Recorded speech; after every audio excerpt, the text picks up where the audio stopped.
So if you all of a sudden realize that you've got a pending lawsuit, or you get sued and you receive notice of a lawsuit, and you transfer your assets, transfer property to another party, can you file bankruptcy and not have any consequences? Watch my next video, find out.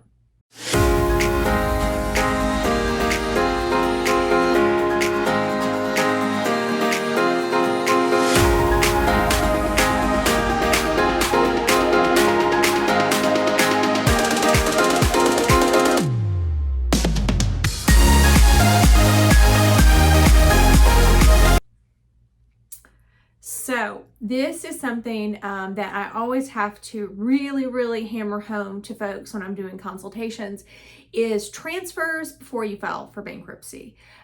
Because this is where people will feel a lot of pain if they are not upfront and honest with their attorney, or if their attorney is not knowledgeable about fraudulent transfers, preferential transfers before filing bankruptcy. So here's how the scenario usually goes. A lot of people will Google, they'll use Google law and say, well, Google law says that if I transfer my property and I wait 2 years, because that's what the federal bankruptcy code says, wait 2 years, I can just file a Chapter 7, get rid of all my debts, and no one can touch this property that I've transferred to my wife, my brother, my best friend. Basically, you've just transferred it and you've not received adequate consideration for the transfer. So it's not just a regular sale. You've just quit claim deeded it over to someone. That's 99.9% of the time, that's the transaction. So where you get in trouble is, yes, that is what the federal statute says, but we also look at the state statute. So our trustees will, of course, they have access to use our Georgia statute, which is 4 years. So you can really shoot yourself in the foot if you are just banking on that 2 year. And it's funny because I'll do a lot of consults, and first question, because I ask, have you transferred any property in the last 15 years? I'm going to tell you why in a minute. So hopefully, everyone's always honest with me, of course, and tells me. But if you have, people will be like, oh yeah, it's been 3 years, or it's been 2.5 years. Sorry. You actually would have to wait over 4 years if you're even trying to think about doing a bankruptcy and not repaying your creditors.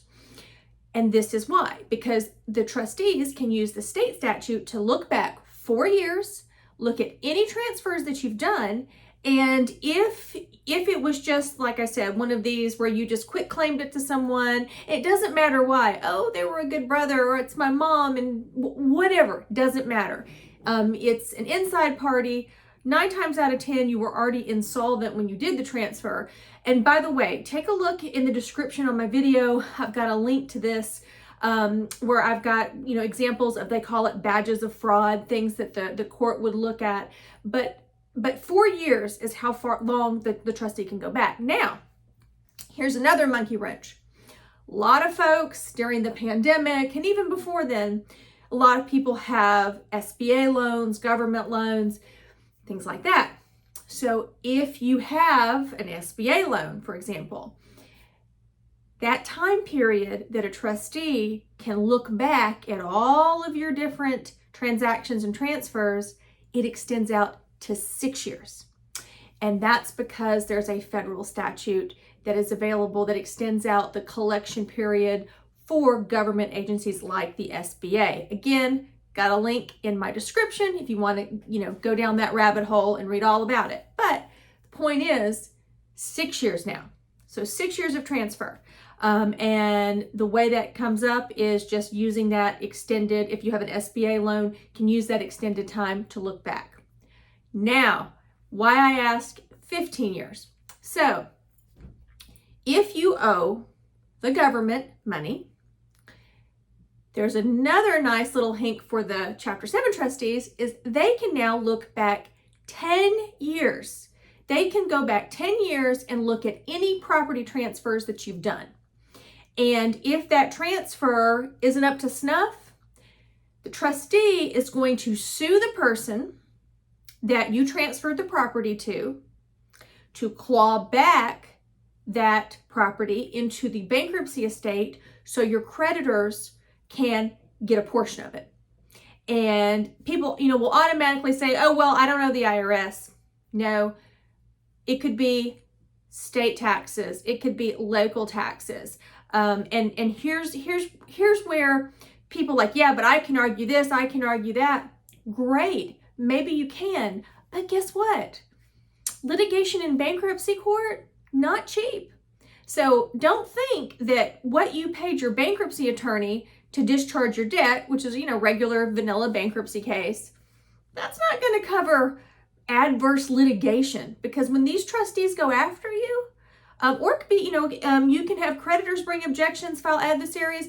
If you get a lawsuit filed against you in your bankruptcy case, then you're going to be paying litigation costs just like normal. So you're talking about possibly going to trial. So this issue could end up costing you $5,000, $20,000, $50,000. Just, depending on the size of the debt, how much we're, talking about, how much discovery, how many parties. So this is something that can turn into a disaster. If you step into a 7 and you've had these transfers, you've had these issues.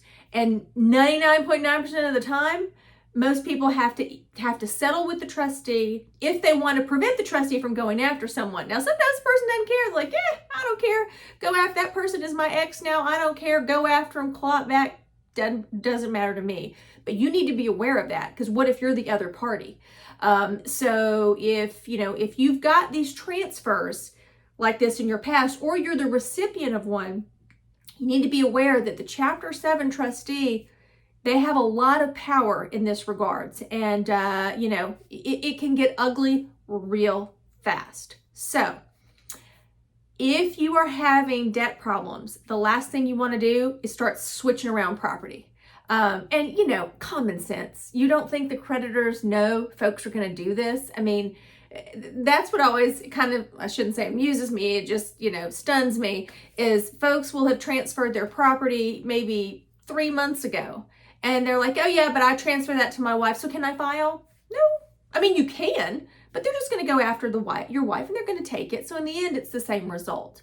There's still ways to stop your creditors and reorganize, but we still got to count your assets. So, just be aware, if you have had property transfers, you need to make sure you are disclosing this to your attorney, and that you are going over everything with your attorney, that your attorney knows about these situations. Because again, once you step into a Chapter 7 bankruptcy, you do not have an absolute right to get out of it.